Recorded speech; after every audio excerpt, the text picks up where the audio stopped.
The Meier report of 2019 triggered a wave of ideological-based narratives that claims of parental alienation are only a tool used by abusive men against protective mothers.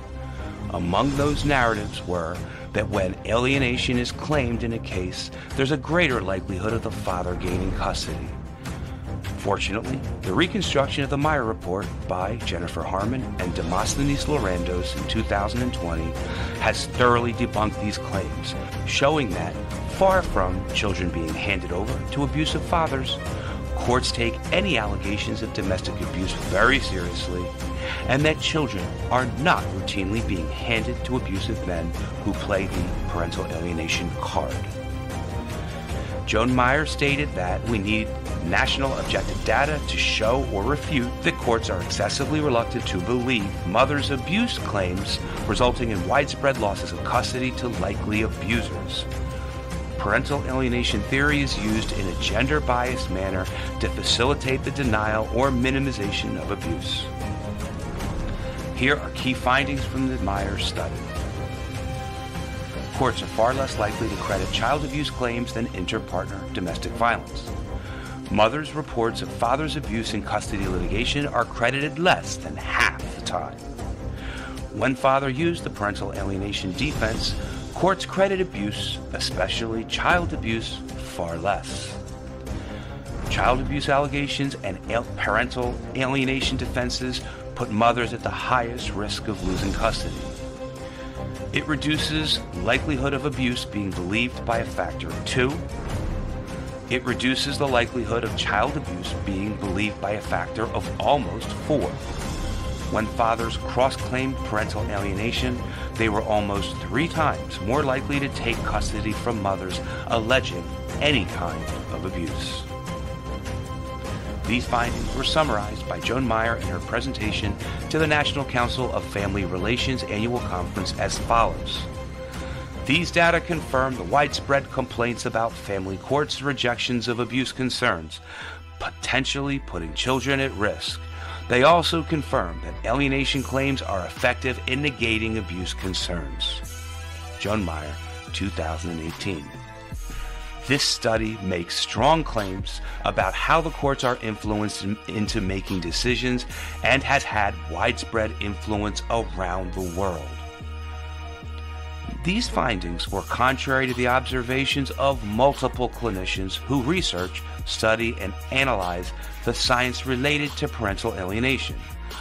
So, 2 research doctors, Demosthenes Lorandos and Jennifer Harman, of the Parental Alienation Study Group, tested Meier's findings related to the use of parental alienation as a legal defense in cases in which there are allegations of domestic violence and child abuse. They studied a total of 967 appellate reports in which parental alienation was found or alleged from a legal database search. 19 research assistants blind to the study's hypothesis coded the reports for the variables used to test her conclusions, and they found no support of her conclusions. What Harman and Lorandos found. Regardless of gender, parents who were found, rather than just alleged, to have alienated their children against the other parent had greater odds of losing parental time, losing custody of their children, and losing their case. Losses or decreases in custody were not found when the alleged alienated parent was found to have been abusive. Results indicate that the majority of courts carefully weigh allegations of all forms of family violence in their determinations about the best interests of children.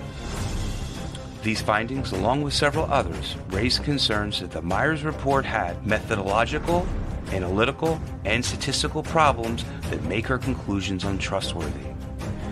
Here are several important differences between the Meier study conclusions and the Harman-Lorandos study, which rebutted her conclusions.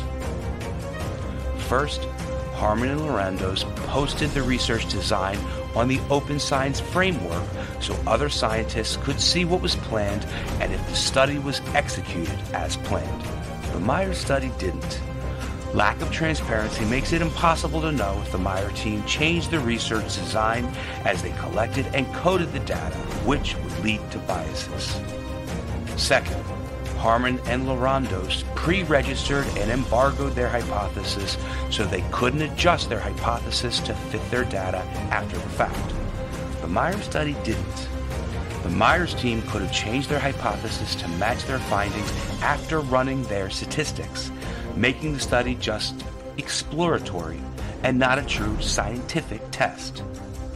Third, Harman and Lorandos defined in a replicable way what was meant by parental alienation cases. The Meier study didn't. If it's not clear what a parental alienation case was, then we can't know what cases were actually included in the Meier team study and whether other scientists would have agreed with the definitions used by the investigators. Fourth, Harman and Lorandos detailed the coding processes and explained how discrepancies in coding were resolved. The Meier team didn't. To prevent biases, the research design should have processes in place to ensure the coders don't know the hypothesis of the study and detail how disagreements in coding were resolved. The Meier team didn't provide any details about their methodology, so the objectivity of the coders is questionable. Fifth, Harman and Lorandos had all their cases and coding documentation available and provided on request. The Meier team didn't. Without a list of the cases included in the study, it's impossible to know whether the Meier team actually included cases where parental alienation occurred or was just alleged, and verify whether the way the coders applied their codes wasn't biased. 6. Harman and Lorandos clearly described why all cases were included or excluded. The Meier study didn't. Without knowing what cases were excluded and clearly knowing why, the Meier team may have cherry-picked the cases they wanted to include in their study to support the hypothesis. 7. Harman and Lorandos showed their statistical models that were used to draw their conclusions. The Meier study didn't. We can't know whether the Meier's team analysis were appropriate for use with their data without seeing the models, nor can we tell how many cases were included in each analysis or what the magnitude of the effects were. 8th, Harman and Lorandos thoroughly described what variables were included in all statistical models. The Meier's team didn't. When you add variables to a model, it changes the outcomes. Many unethical scholars add variables to models until they get the results they want. The Meier's team provided no specific information about all the variables in their models. 9th, Harman and Lorandos described the statistical results accurately and didn't exaggerate any findings. The Meier's team often reported odds ratios as probabilities, which exaggerates the findings. The proper open science and transparency practices used by Harman and Lorandos give their conclusions high credibility. The Meier study, which lacked transparency, should be given much less credibility in light of the strong contradictory evidence. Regrettably, the conclusions reported in the Meier study have had widespread influence around the world, have contributed to harmful misinformation about parental alienation, and ultimately have harmed children and families.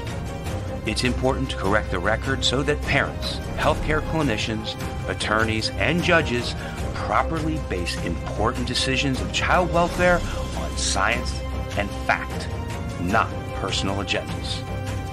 Join the fight against misinformation about parental alienation by sharing this video with your contact list and social media friends.